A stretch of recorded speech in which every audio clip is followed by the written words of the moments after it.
and a possible Moscow-Islamabad partnership with regard to defense packs. Now, Russia has denied reports that it plans to supply advanced fighter jet engines to Pakistan. Over the weekend, a top Russian official said that Moscow is not providing any of these engines that are meant for Chinese-made JF-17 fighter jets. The denial comes after a major political storm erupted in India. Russia says there is no such cooperation. But Pakistani defense imports account for $1 billion, and that matters for Russia right now.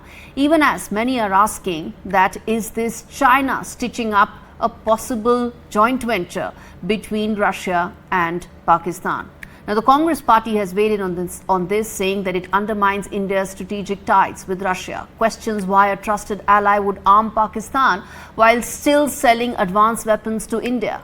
Moscow insists that it respects India's concerns, denies any deal that could jeopardize relations. But there are questions because there are big ramifications. We're going to put that questions out for you right here. And let's get in Brahmachalani for some of those answers along with General Sanjay Soy as well. Because the most important fact is Russia supplying jet engines to Pakistan? Is China aiding the Pak-Russia jet engine deal? And will this affect India ties as things stand right now? Dr. Chilani, your first thoughts on that. Gauri, the first thing to keep in mind is that Russia is not supplying these advanced jet engines to Pakistan directly. It's routing them through China. China has these various arms deals with Moscow. And one of the agreements is for importing these advanced jet engines for the Sino-Pakistani fighter project. So in a way, this denial by an unidentified Russian official is actually a non-denial. Nobody has claimed that Moscow is directly supplying these engines to Islamabad. China and Pakistan have been working together over this project, which is aimed at bolstering Pakistan's air capabilities against the common Chinese and Pakistani enemy, which is India.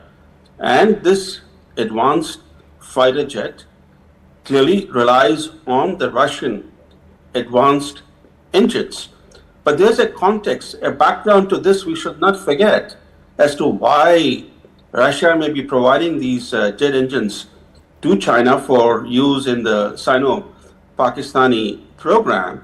It is that when India wanted jet engines for its Tejas LCA, India chose the US over Russia. Russia was offering its jet engines to India, but India chose the US, chose General Electric. It's another story that General Electric has faltered on its commitments to India.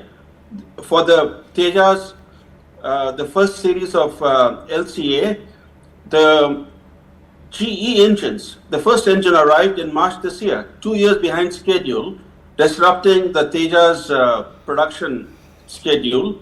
And the more advanced GE engines, the F414 engines for the next generation Tejas, the negotiations over those advanced jet engines began after Modi's state visit to Washington in June 2023, when an agreement was reached for India to procure these F414 engines. Yes. But more than 2 years later, those negotiations are dragging on, and India is actually now looking at alternative options. Okay. So there's a background to what Russia may be doing in aiding the Sino-Pakistani project. Okay.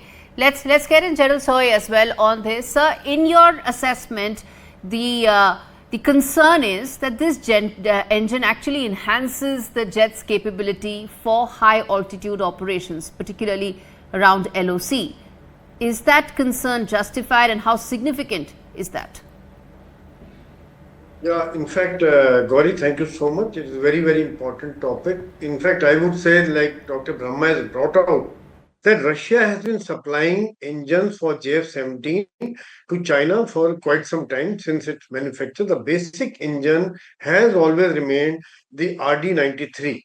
Now the talks are on, which were used for JF7 Block 1 and Block 2 models, earlier model. Now the upgraded model is being made, and Pakistan and China have a joint venture of Pakistan Aeronautical Complex in Kamra, where they produce JF-17. As Dr. Brahma has brought out, that Russia would be supplying these engines. Now they are looking for upgraded engine, that is 93 MA, which will definitely enhance the maneuverability, enhance the thrust, enhance the range. So it is a matter of concern for us that because it will definitely reduce the gap between the capability between Indian Air Force and Pakistan Air Force. Though Russia has denied about the deal, but however, we cannot close our eyes. We need to keep an eye on it. And we also, as Dr. Brahma brought out, our Tejas program is already delayed. And if we get the Tejas Mark II as per the present program, if it goes as smoothly, last aircraft we will get only in 2034. That's very late, and by then some of our aircraft squadrons would be out. Pakistan has got a mainstay, about 150, about 7 squadrons of J-17 they are flying. They are used to it, and they have used these aircraft. They tried to use these aircraft during the Operation Sindoor also.